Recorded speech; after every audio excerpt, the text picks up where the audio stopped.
My name is Yvette. I am 29 years old, and I have a 4-year-old daughter. Starting off with my childhood, it was a simple childhood. I was always in church. My mother always took me to church, should I say. She always took me to church, so I've always known about God. It wasn't until I was a teenager that I knew about Jesus Christ. I got baptized in my home church at the age of 17, and at that time I still didn't have a full understanding of the work of Jesus Christ. I knew who he was, I knew who God was, but I just didn't know his power, how much power he actually had. Growing up in school, I was always bullied. So I never had any friends growing up. Never had any, not even any neighborhood friends. And so that really affected the way that I saw people, the way that I saw my surroundings.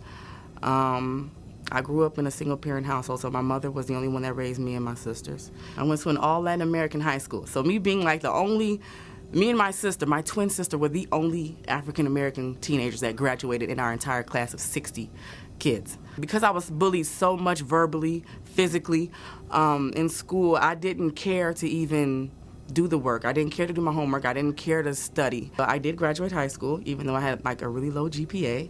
I went on to college, and I ended up graduating with my registered medical assistant certificate. And I graduated with a 3.7 GPA in that college. And so that taught me right there that, no matter what was going on around me, as long as I focused, I could make it happen. After college, I ended up getting into the relationship with my child's father. And he was really abusive, very abusive. That was I endured 8 years of abuse from him. I kept breaking up with him twice or 3 times out the year, every year, breaking up with him, leaving him, coming back to my mom, leaving him, coming back to my mom. And it was literally a cycle. That was the first time I ever experienced an actual cycle. And I never knew that there was an actual cycle of abuse. Even, law enforcement officers, doctors, nurses, they told me, get away from him, you don't need him. And I believed them that I didn't need him, but I didn't believe that for myself. They wanted to see me do it, but I had to see myself do it. I think my breaking point was when I had asked my mom, what do I do? What do I do? She told me to turn around the corner and pray. She told me to pray. The first time I ever came to PGM was in 2014. And I was an overnight guest for about 2 months. And and also my abusive relationship was the reason why I came here in 2014. And after 2 months, my mom was like, okay, Yvette, you can come back home. I'm like, okay, yes, Mom, thanks. And not knowing that, I would still endure four more years of abuse from him. This last time when I was here in February, it's when it was really, really cold, negative 22 degrees outside. Because, I didn't listen to myself. I wasn't secure in myself. I listened to him and stayed outside on a train for 2 weeks straight. God's spirit was speaking to me the whole time. He was with me the entire time. I truly did not know what I wanted from my life. I wanted to be a nurse. I wanted to be a doctor, a teacher. And I was on that road, but I stepped off of that road because I was so lonely physically. I wanted someone to be there with me, and that someone that I wanted was not the someone that God wanted for me. And because he wasn't from God, I got everything that was not from God. Everything wrong, everything evil, including the drugs. Out of that relationship, I got my daughter. She was staying with my mom for about 2 years. And I had just finally got her back. 2017, I had given her to my mother through legal guardianship, so this was through the courts. And this was because I know truthfully, this is because I was in the abusive relationship with her father.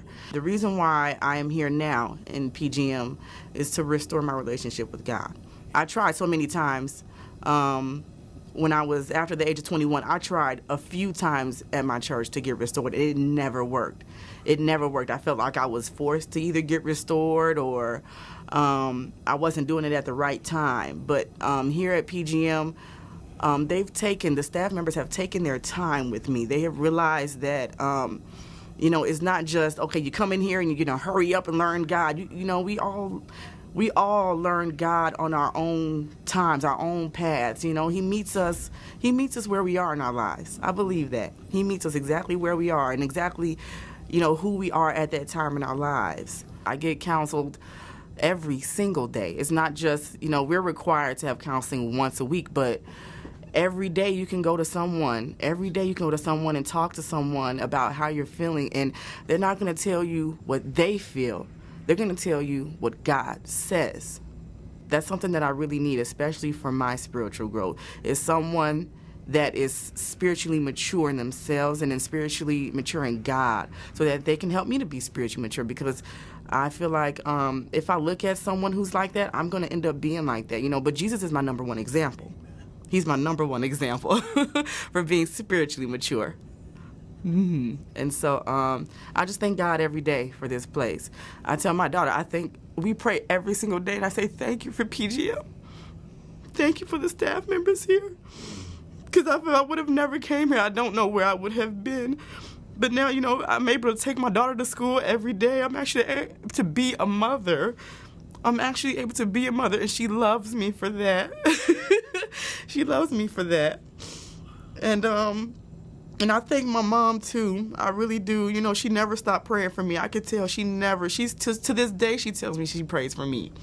And that she's proud of me. And, you know, like I said, I'm 29, but to hear those words from my mother is amazing. Amazing.